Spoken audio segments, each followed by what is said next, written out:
মায়ের দোয়া Bangladesh cricket team. এক ভাই বললো আগেই ভালো ছিল, ভিডিও বানানোর উদ্দেশ্য ছিল না, এই ভাইয়ের কথার জন্যই বানালাম। আগে কিভাবে ভালো ছিল? আপনি কিভাবে বলতে পারলেন আগে ভালো ছিল? আগে কখনোই কোনো সময় ভালো ছিল না। এতদিন তারা মৃত্যু সজ্জায় ছিল। এট লাস্ট যখন তামিমকে সাকিব আল হাসান এবং পাপন দা টেকনিক্যালি তাকে বের করে দিল, তখনই তার তো হয়েছে, কবর হয়েছে। তামিমই কেবল দেশ টিমটাকে সুন্দরভাবে গঠন করেছিল, তারপর তার কবর হয়েছে। তারপর আইসিসি ওয়ার্ল্ড কাপে কি খেলেছে আপনারা তো তাই দেখলেনি। তারপর টি-20 ওয়ার্ল্ড কাপে কি খেললো? আপনাদের সামনেই তো হলো। আর এখন জিম্বাবুর সাথে এই দায় কার? এই দায় কি ইউনুসের আপনারা ভাবেন? এই দায় যখন থেকে শুরু হয়েছে, আপনারা আজ থেকে 17 বছর বা 10 বছর আগে যে বীজ বপন করেছেন, তারই ফল। এর দায় হচ্ছে রাজনীতি ঢুকে যাওয়ার কারণে। ইন্ডিয়ায় কি ক্রিকেট চলতেছে না? ইন্ডিয়া কি রাজনীতি নেই? কখনোই তো মোদি বলতে শুনি নাই যে আমার দলীয় মেম্বারদেরকেই কেবল রাখতে হবে। কখনো বলেছে? কত ভালো ভালো প্লেয়ার বাদ করতেছে এত ভাবে। তারপরেও কখনো দলীয় লোক ঢোকায় নাই।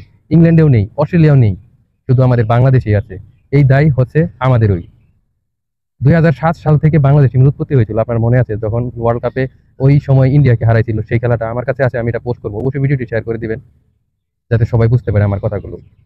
আসলে সেই সময় উৎপত্তি হয়েছিল তামিম ইকবালের, উৎপত্তি হয়েছিল সাকিব আল হাসানের, উৎপত্তি হয়েছিল মাশরাফি মুর্তজার, মুশফিক মাহমুদুল্লাহ, আরো অসংখ্য অগণিত প্লেয়ারের। সেই ধাস প্রায় 10-15 বছর দাপিয়ে বেরিয়েছে। আপনারা দেখেছেন, ভালোই খেলেছিল যদি রাজনৈতিক হস্তক্ষেপ না থাকতো।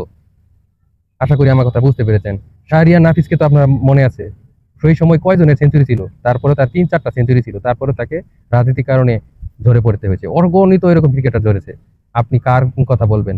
এই টিমের খেলা এখন দেখে লাভ আছে? এখানে শুধু টাকার জন্যই খেলছে তারা। ওই রকম প্লেয়ার আনতে হবে যারা মেধাবী, টাকার জন্য না, দেশের জন্য খেলবে, দেশের মান সম্মানের জন্য খেলবে। তখনই কেবল এই দেশটা ভালো ক্রিকেট খেলতে পারবে। আশা করি আমার সাথে একমত হবেন। ভালো থাকবেন, এটাই বলার ছিল।